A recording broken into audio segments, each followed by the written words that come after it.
At a grand function held today, the 3rd of May 2022, at Polo Grounds, Shillong, the Chief Minister of Meghalaya, CONRAD SANGMA, declared open the 4th Meghalaya Games 2022 in the presence of Meghalaya Sports and Youth Affairs Minister BANTEIDOR LYNGDOH, MLA of MAWPHLANG EUGENESON LYNGDOH, President of the Meghalaya State Olympics Association MSOA John F. KHARSHIING, members of the MSOA, officials of the sports department, besides athletes and sportspersons from various districts of Meghalaya.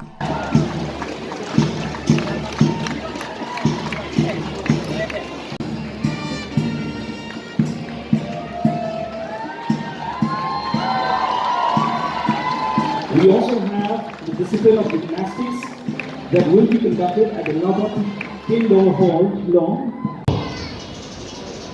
Of what we have seen yesterday in the media and today also I've already clarified in the newspaper, which I hope from today onward this kind of thing should not be happening again. I don't mind to say this because we have to work as a team. MSOA also, they have tried their best.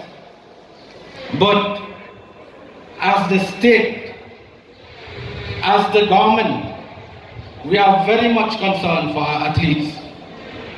That's why I have to make this statement and I have to clarify in the media also.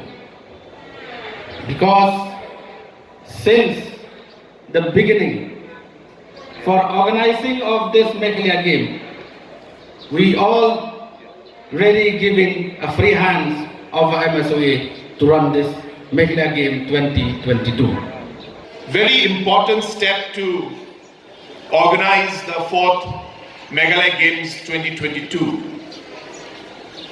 This has also been done in collaboration or with the entire 50 years of Golden Jubilee celebration of our state.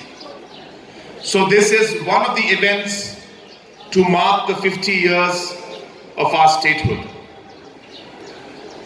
You must have also noticed that in 50 years, this is only the 4th MEGHALAYA Games. And while I stand and say this out here, it is with a sense of slight concern, but at the same time with a sense of happiness to see that in the last 4.5 years, this is the 2nd MEGHALAYA Games we are having in spite of the COVID and the pandemic we had, and the 2nd among the 4 in the past 50 years. And that clearly speaks tons about the intention of this government and about the interest and the importance that we give to sports and more importantly to the youth of our state. We have close to 22 lakh individuals who are below the age of 25 today. And it is very important for our state to ensure that we allow these youths to be able to participate in the sports that they love.